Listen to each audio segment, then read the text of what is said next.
We're really pleased to welcome you here today. For all of those who didn't know, this is really kind of the second. NABJ and the Society of Professional Journalists, about a week and a half ago, sponsored a panel on covering Black lives, how better to cover Black Lives Matter, that movement.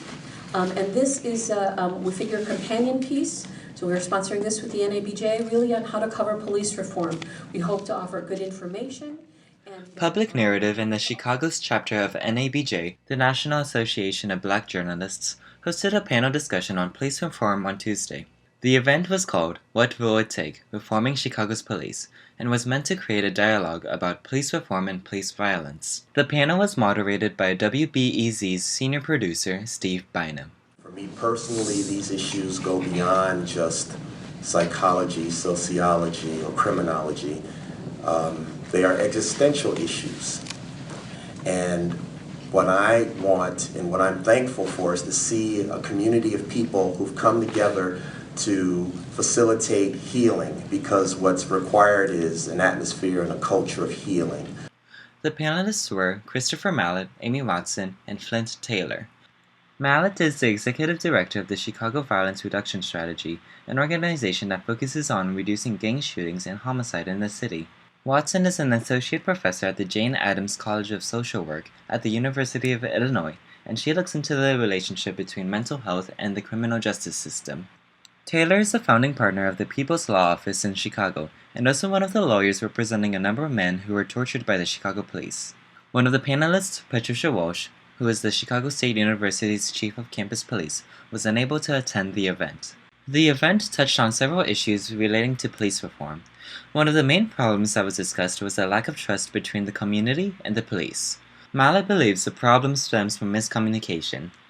What's the narrative the community has for law enforcement? What's the narrative law enforcement has for the community? And how do you bring those together to say there's truth in some of it, but there's also some falseness and some things that aren't accurate in them as well. The panelists also related police reform to larger structural issues. Flint discussed how other institutions were affected. I think it has to be fundamental systemic change, and it has to cut across not only the police department, it has to cut across the entire justice system. It really has to cut across the entire society. I mean, you have education. You have to have a fundamental commitment to education that we don't have in this country. You have to fund education. I mean, rather than taking programs away from the public schools, they should be adding them. With regard to, as I said, the prisons, with regard to the courts, with regard to the police department, there has to be systemic, fundamental change. The panel also discussed improving the ways police handle people with mental health illnesses.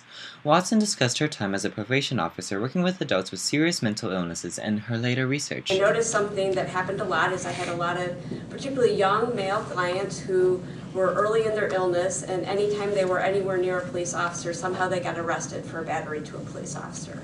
Sometimes my clients got hurt, sometimes the police officers got hurt.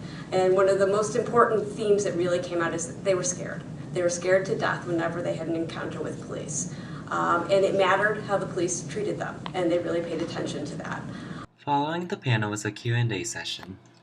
Steve Franklin, the Ethnic and Community Media Project Manager of Public Narrative, organized the event in hopes of creating a space for dialogue. We felt that the issue of police accountability, violence in Chicago, is the critical story. It's the number one story.